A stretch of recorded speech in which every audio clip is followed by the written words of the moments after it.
मित्रांनो, जर एखादी गोष्ट तुम्हाला शोधायची असेल तर तुम्हाला त्या गोष्टीच्या खोलवर जावं लागतं आणि खोलवर जाण्यासाठी तुम्हाला त्या गोष्टीचं चिंतन करावं लागतं. आता चिंतन ही काय प्रक्रिया आहे की तुमच्या विचारांमध्ये ती गोष्ट इतकी सातत्यपूर्ण आली पाहिजे किंवा त्या गोष्टीविषयीचे तुमचे विचार जे आहेत त्याला अशी चालना मिळाली पाहिजे की तुम्हाला जे शोधायचंय त्या गोष्टीपर्यंत हळूहळू तुम्हाला पोहोचता आलं पाहिजे. ही प्रक्रिया जी आहे ना, ही चिंतनाची प्रक्रिया आहे. आणि माणसाचं एक गणित असं आहे की माणूस सुखात कधी चिंतन करत नाही किंवा सुखात तो कुठल्या गोष्टी शोधायच्या भानगडीत पडत नाही. त्याला असं वाटतं की आता आपल्याला सगळं काही मिळालंय. पण जेव्हा नियती ठोकर मारते ना आणि जेव्हा दुःख पदरी पडतं ना, तेव्हा मग माणसाला शोधाच्या भानगडीत माणूस पडतो की मला शोधायचंय की सगळं हे दुःखाचं मूळ काय आहे, सत्य काय आहे. हा सत्य म्हणजे नक्की आपल्याला आयुष्याचं साध्य काय आहे, काय साध्य करायचं आपल्याला, हे माणूस दुःखात शोधतो. कारण ती जी पीडा होत असते त्याच्यातनं बाहेर पडायचं असतं आणि त्या पीडेतनं आपल्याला ते बघायचं असतं की सुख कशात मिळेल. म्हणजे सुख काय, सुख म्हणजे सत्याची कास तुम्ही धरली की तुम्हाला शांतता मिळते आणि शांतता जेव्हा मिळते तेव्हा तुम्हाला सुख मिळतं. सुरक्षित भावना म्हणजे सुख. तर मित्रांनो, माझंही तसंच झालं की मला जे अनुभव आले त्या अनुभवामधनं मी जे काही चिंतन केलं त्याच्यातनं मला जो काही थोडाफार सत्याचा शोध लागला त्याविषयी मी आज तुमच्याशी बोलणार आहे. बघा, माझे व्हिडिओ जे आहेत ते पूर्णपणे माझं ज्ञान आणि माझा अनुभव ह्या दोघांचं सांगड घालून मी तुमच्याशी बोलण्याचा प्रयत्न करतो. त्यामुळे तुम्ही माझे व्हिडिओ नक्की ऐका, कारण मला हे माहिती आहे की कधी ना कधी कुठे ना कुठे ज्यावेळेस तुम्हाला अनुभव येतील त्यावेळेस माझ्या प्रत्येक व्हिडिओ तुम्ही शोधून शोधून बघाल, हे मी तुम्हाला नक्की सांगतो. त्यामुळे मित्रांनो, सुरुवात करूया. जय श्री स्वामी समर्थ. मित्रांनो, मी ज्यावेळेस खरोखर म्हणजे मला वेळ मिळाला, मोकळा वेळ, म्हणजे मला ते म्हणजे हे असं म्हणा की सक्तीने ते मोकळेपण किंवा एकाकीपण मला पदरी पडलं होतं माझ्या. कारण मला डॉक्टरनी तसं रिकमेंड केलं होतं की नैराश्यामधनं तुला बाहेर पडण्यासाठी तुझ्या ज्या औषधी आहेत त्या जोपर्यंत चालू आहे तोपर्यंत तुला घरातून बाहेर पडणं आणि तुझं काम करणं हे तुला शक्य होणार नाही. त्यामुळे तू 1 वर्षभर शक्यतोवर जोपर्यंत ही काही ट्रीटमेंट चालू आहे तोपर्यंत शांतपणे एका ठिकाणी बस, घरातच बस आणि तुला काय करायचं ते कर. आणि जेव्हा माणूस एकटा असतो ना तेव्हा माणूस विचार करायला लागतो, अभ्यास करायला लागतो. मी ते केलं. मी प्रयत्न केला की आपल्या आयुष्याचं ध्येय काय. आपल्याला कोणीच सांगत नाही, म्हणजे तुम्हाला हे कधीही कोणी सांगणार नाही की तुझ्या आयुष्याचं ध्येय काय. आणि ही कलियुगातली, म्हणजे मी कलियुग मागचा पण व्हिडिओ तुम्ही जर बघितला नसाल तर नक्की बघा. मी त्याच्यामध्ये सांगितलंय की तुम्हाला आपण कलियुगामध्ये कसं जगू शकतो, म्हणजे काय काय पद्धत आहे, हे कलियुग म्हणजे नक्की काय आहे. तर मित्रांनो, आपण सगळ्या गोष्टींमध्ये गुरफटलं गेलंय, आपण वेढलं गेलेलं आहे. आपल्याला तुम्ही एक साधी गोष्ट बघा, तुम्हाला जर कोणी भेटलं, अगदी तुमच्या जवळचाही भेटला किंवा अगदी लांबचाही भेटला, तरी सुद्धा तो तुम्हाला पहिले काय विचारतो, बाबा काय चाललंय तुझं, कसं काय आहे. मग तोच विषय काय, नोकरी धंदा काय, बाकीच्या सगळ्या गोष्टी, म्हणजे व्यवहारिक बाजूनी चर्चा होते सगळ्या गोष्टींची, अगदी म्हणजे हे होतच. किंवा अगदी तुम्हाला हे पण अनुभव सांगतो की जर का तुम्ही प्रॉब्लेम मध्ये असाल ना, म्हणजे तुम्हाला एखाद्याला माहिती असतं समोरच्याला की हा आर्थिक अडचणीमध्ये आहे, तो मुद्दाम तुम्हाला त्या बाबतीतच प्रश्न विचारेल. किंवा जर का एखाद्या माणसाला माहिती आहे की याला मूलबाळ होत नाही अजून किंवा अजून काही हे नाही, तो तुम्हाला त्याच बाबतीत विचारेल, काय रे बाबा अजून काही नाही का तुला. म्हणजे आपल्याला त्रास होईल का, म्हणजे काही लोकांचं तर हे असतंच की आपल्याला मुद्दाम एखाद्या गोष्टी, जी गोष्ट त्यांना माहिती आहे आणि जी गोष्टी आपल्याला विचारल्याने त्रास होतो हे त्यांना माहिती आहे, पण ते मुद्दाम ती गोष्ट विचारतील. आणि मग आपण त्या गोष्टीचा विचार करत राहतो की बाबा अरे काय म्हणतायत लोक, आणि मग काय चाललंय, मग आपले हे होत नाहीये, आणि मग आपण त्याच गोष्टीच्या मागे आपण, म्हणजे आपल्या चांगल्या ज्या गोष्टी आहेत त्या पण आपण विचार करत नाही, आपण त्या गोष्टी मागे आपण आपल्या स्वतःला दुःख करून घेतो. आणि तुम्हाला मी खरं सांगतो की मी अजून एक गोष्ट बघितली, तुम्हाला अनुभव आलेलाच असेल की लोक स्टेटस ठेवतात बघा. हल्ली ते सोशल मीडियावरती आहे की क्या लेके आया था क्या लेके जाएगा, चार 6 गज की जमीन है उसमें क्या काय काय काय काय काय तत्वज्ञान पाजळत असतात. तर तुमच्या लिस्टमध्ये असे कोणी लोक असे कोणी मेसेज फॉरवर्ड करत असेल किंवा असे स्टेटस बिटस ठेवत असेल ना, ते एक गोष्ट त्याच्याबद्दल ऑब्झर्व करा. ही जी माणसं असतात ना, ही माणसं अशी असतात की 10 रुपयाचा चहा सुद्धा पाचताना विचार करतात. तुम्ही बघा हे असले स्टेटस किंवा हे असले मेसेज जे काय आहेत ना, काय आले काय आता काय म्हणजे काय हे काही नाहीये. मी तुम्हाला सांगतो, सगळे वस वस वस करणारे लोक जे बघा, तुम्ही तुम्ही ऑब्झर्व करून बघा, मी जे काय सांगतो ते हे अशीच लोक टाकतात. मग आपण म्हणतो यार म्हणजे काय ते त्यांना समजलेलं असतं का? नाही. लोकांना सत्य काय होतं माहिती का? त्या सत्याची गंमत अशी आहे की सगळे आयुष्यभर तुम्हाला ती सगळी लोक भेटत जातील, तुम्हाला काय काय करत जातील, कोणी तुम्हाला त्रास देईल, कोणी तुमच्या जवळ येईल, कोणी तुम्ही म्हणजे काय काय होईल सगळं. पण शेवटी जेव्हा 4 लोक तुम्हाला उचलतात ना, तेव्हा ते काय वाक्य बोलतात माहिती का? राम नाम सत्य है. तुम्हाला जिवंतपणे कोणी सांगणार नाही, पण तुम्ही जेव्हा मराल ना, तेव्हा तुम्हाला सांगतील राम नाम सत्य है. आणि सगळे लोक तुम्हाला जे ठेवायला जातील ना, ते ठेवताना ते हेच वाक्य बोलतील, राम नाम सत्य. अरे बाबांनो, मग तुम्ही जिवंत असताना काय नाही सांगितलं की राम नाम सत्य आहे? जिवंत असताना नाही नाही, अरे तू तर काय बाबा, तुझा काय तू नीट कर बाबा, पहिले जर ते कर, ते पैसा बिसा कमव, आणि काय ते काय कसं काय तुझी फॅमिली चालली, आणि मग काय तुला हे होत नाही. तुमच्या याच्यामध्ये तुम्हाला सल्ले देतील, तुम्हाला काय वाटेल ते सांगतील, सगळं करतील, तुम्हाला हे सत्य कोणी सांगणार नाही. राम नाम सत्य आहे. बघा कशी गंमत आहे, ही माया आहे माहितीये का? याला म्हणतात माया. आपण लोकांमध्ये गुरफटत जातो, आपण कोणाकोणासाठी आपल्या स्वतःला त्रास करून घेतो.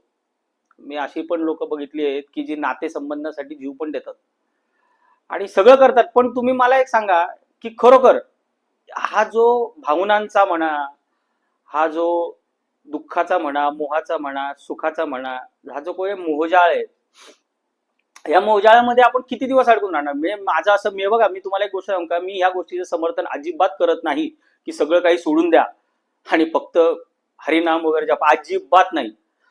एक लक्षात घ्या, ह्या कलियुगामध्ये तुम्हाला सगळं हे केलंच पाहिजे. पैसा कमवायचा ना, असा पैसा कमवायचा ना की तुम्हाला लोक बघत राहतील. पण एक लक्षात घ्या, त्याच्या मागे ते सत्य जे आहे ना, ते सोडायचं नाही.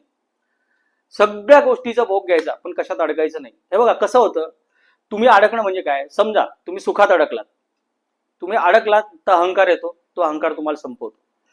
तुम्ही दुःखात अडकलात तर दुःखामधनं नैराश्य येतं, ते नैराश्य तुम्हाला संपवतं. तुम्ही जर का मोहामध्ये अडकलात काय, तर तो मोह जो आहे तो तुम्हाला आसक्त करतो त्या गोष्टीसाठी, आणि त्या गोष्टीच्या पलीकडे काही बघू देत नाही, आणि ती आसक्ती तुम्हाला संपवते. प्रत्येक गोष्ट जी तुम्ही अति कराल ती गोष्ट तुम्हाला संपवते. हे अतिशय साधं गणित तुम्हाला मी सांगतो, हे लक्षातच ठेवा. तुम्ही अडकलात की तुम्ही संपलात.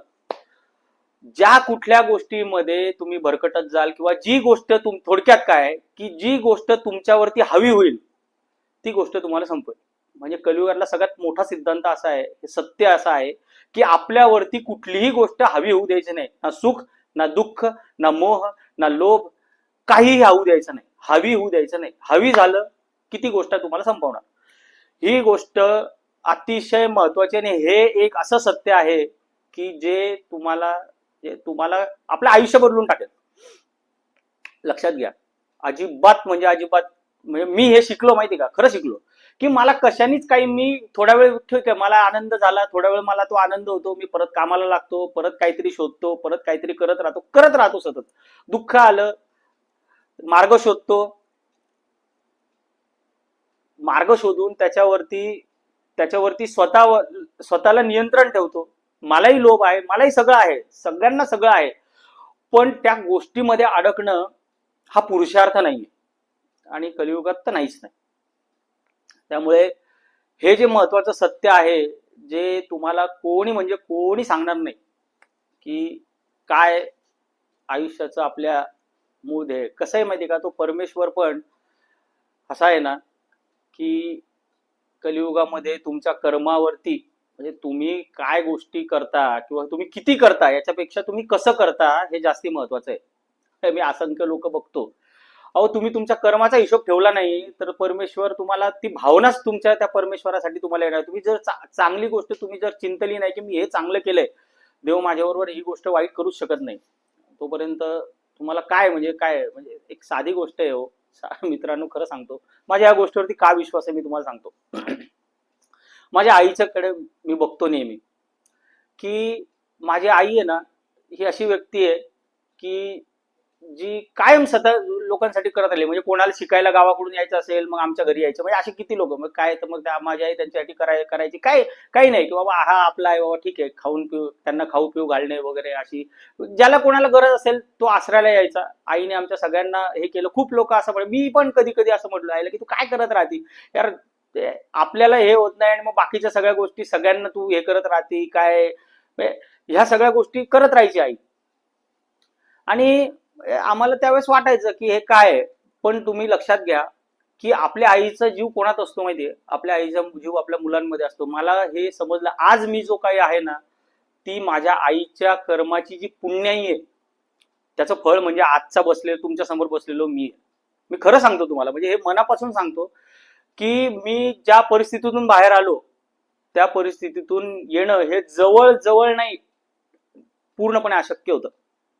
पण ते माझ्या आईचे जे काही एनर्जी किंवा जे माझ्या आईचे कर्म होते त्या कर्माचे जे फळ आहे ते आज मी भोगतोय. आणि त्यामुळे मी माझी कर्म मी आज अशी करतो की माझ्या मुलांना त्याची झळ नाही पोहोचली पाहिजे किंवा मला पोहोचले पाहिजे. हे सगळं चालत राहतं. तुम्ही जे पेराल तेच उगवेल आणि हे सत्य आहे. कलियुगात हे सत्य आहे, जे पेराल तेच उगवेल. कधी ना कधी कसं ना कसं तुमच्यापर्यंत येणार म्हणजे येणार. तुम्हाला क्षणभर तुम्हाला सुख वाटेल, क्षणभर तुम्हाला आनंद होईल, एखादी गोष्ट चुकीची केल्याने सगळं ठीक आहे, पण त्याचा हिशोब चुकता केल्याशिवाय तुम्हाला जाता येणार नाही. आज नाही उद्या तुम्ही ओरबाडला असेल तर परत तुम्हाला ते द्यावंच लागेल. हे अतिशय स्पष्ट सांगतो आणि लक्षातच ठेवा ही गोष्ट.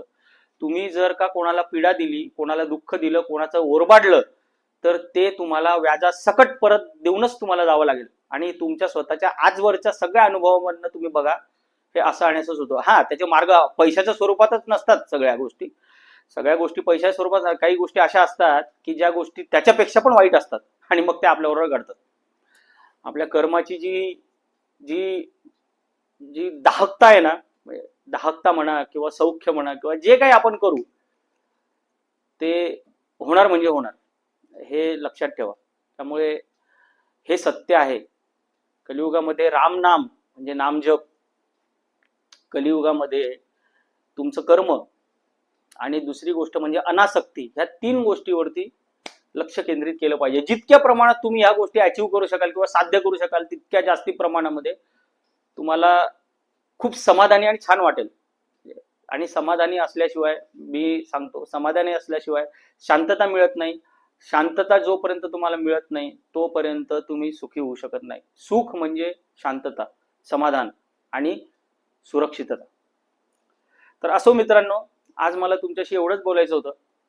परत एकदा जाता जाता सांगतो, माझ्या चॅनलला तुम्ही सबस्क्राईब नक्की करा आणि तुम्हाला खूप चांगल्या चांगल्या गोष्टी मी ऐकवायचा प्रयत्न करीन. म्हणजे मला जे काही शक्य आहे, माझ्या अनुभवाला माझ्या ज्ञानाची जोड लावून तुमच्यापर्यंत जे काही पोहोचवता येईल ते पोहोचवीन मी.